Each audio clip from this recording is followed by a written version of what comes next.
अभी सूफी वहाँ आई और सब लोगों ने उसके नए रूप को देखा। जब उसे पता चला कि टेड्रोस को अब अगाथा अच्छी लगने लगी है तो उसे बहुत बड़ा धोखा महसूस हुआ। उसे लगा कि अगाथा ने जानबूझकर उससे उसका प्यार छीना है। उसने धमकी दी कि वो अगाथा को खत्म कर देगी, लेकिन जैसे ही वो उसकी तरफ बढ़ी अगाथा के साथ ही बीच में आ गए। लेकिन सोफी ने अपनी उंगली के एक इशारे से उन सब की तलवारों को पिघला दिया और साथ ही ऐलान किया कि वो जल्द ही अगाथा को मार देगी। अब सोफी इतनी ताकतवर हो चुकी थी कि उसने अपने सारे प्रोफेसर्स को गुड्डियों में बदल दिया। तब टेड्रोस ने फैसला किया कि वो उस चुड़ैल के खिलाफ जंग करेगा। लेकिन परेशानी ये थी कि जो लोग अच्छाई के रास्ते पर हैं वो कभी हमला नहीं करते, वो सिर्फ बुराई से अपना बचाव करते हैं। वरना अगर बिना बात के पहले हमला कर दिया तो वो बुरे बन जाएंगे। ये जानने के बाद अगाथा ने फैसला लिया कि वो अपनी ताकत से इस जंग को रोकेगी, वरना उसके सारे दोस्त बुरे बन जाएंगे और फिर अच्छाई के स्कूल का तो नामो निशान खत्म हो जाएगा। जब वो लोग बुराई के स्कूल में पहुँचे तो उन्होंने देखा कि सारे विलन तो डांस कर रहे हैं। वो लोग आराम से एक दूसरे के साथ खेल रहे थे।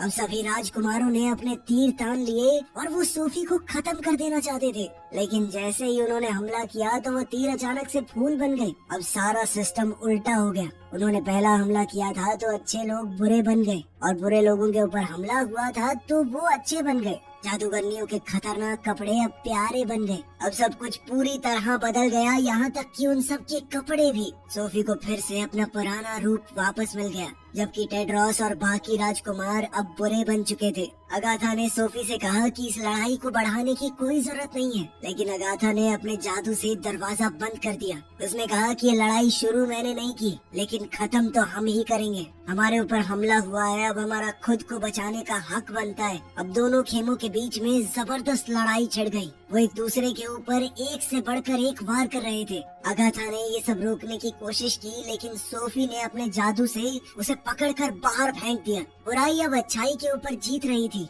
एक से एक बड़े जादू की मदद से वो हीरोज को हरा रहे थे। कुछ देर बाद इस लड़ाई को छोड़कर सोफी एक पक्षी में बदलकर हेडमास्टर के टावर में पहुंची। अब वो रियोन को खत्म कर देना चाहती थी, लेकिन असलियत में वो रियोन था ही नहीं। इतने सालों में रफाल ने रियोन का भेष बदला हुआ था। रफाल को पता चला था कि सोफी के अंदर एक बहुत ताकतवर शक्ति छुपी है, इसीलिए वो उसे उस गांव से यहाँ तक ले आया। सोफी ने उससे पूछा कि तुमने अपने भाई होने का नाटक क्यों किया? तो रफाल ने बताया कि सदियों पहले हम दोनों अच्छाई और बुराई के प्रतीक थे। हमें कभी न मरने का वरदान मिला हुआ था, लेकिन सिर्फ तब तक जब तक हमारे बीच का प्यार हमारी दुश्मनी से ज्यादा ताकतवर हो। लेकिन जिस दिन मैंने अपने भाई से लड़कर उसे मार डाला, उस दिन वो वरदान भी टूट गया। सालों पहले जब रियोन को लगा कि उसने अपने भाई को पहाड़ से नीचे धकेल दिया है, तो वो रफाल की मौत का गम मनाने लगा। उसी समय रफाल ने पीछे से आकर उसकी गर्दन में छुरा घोंप दिया और रियोन को मार गिराया। अपने भाई को मारकर रफाल ने उसी की पहचान को अपना लिया, ताकि वो अपने असली इरादे छुपा सके।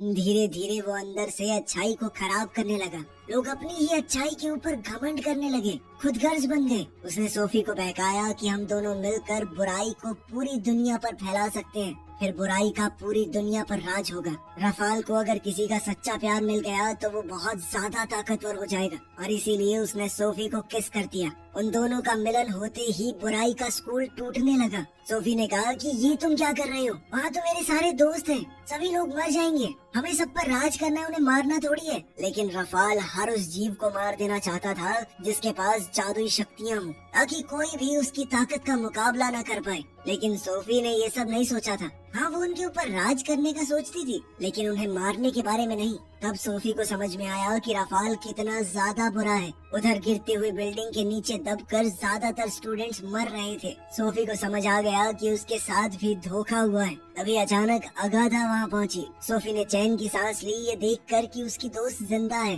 वो तुरंत भागकर अगाथा के गले लग गई और रफाल ने अगाथा से कहा कि मेरे होने वाली बीवी से दूर रहो। इस पर अगाथा ने जवाब दिया कि जब तक मैं जिंदा हूँ तुम मेरी दोस्त को हासिल नहीं कर सकते। ये सुनकर रफाल ने फैसला किया कि तुम जिंदा ही नहीं रहोगी।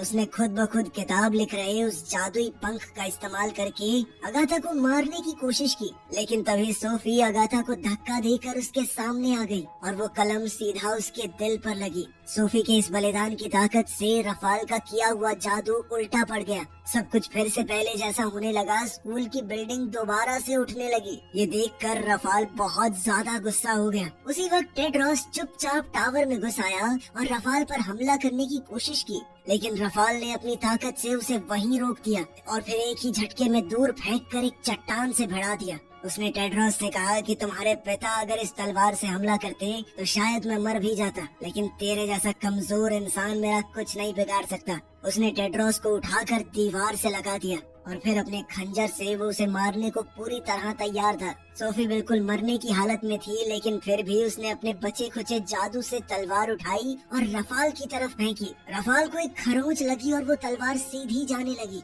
लेकिन अगाथा ने तुरंत उसे पकड़कर जबरदस्त वार किया और रफाल को हमेशा के लिए खत्म कर दिया। अगाथा तुरंत अपनी दोस्त की तरफ भागी।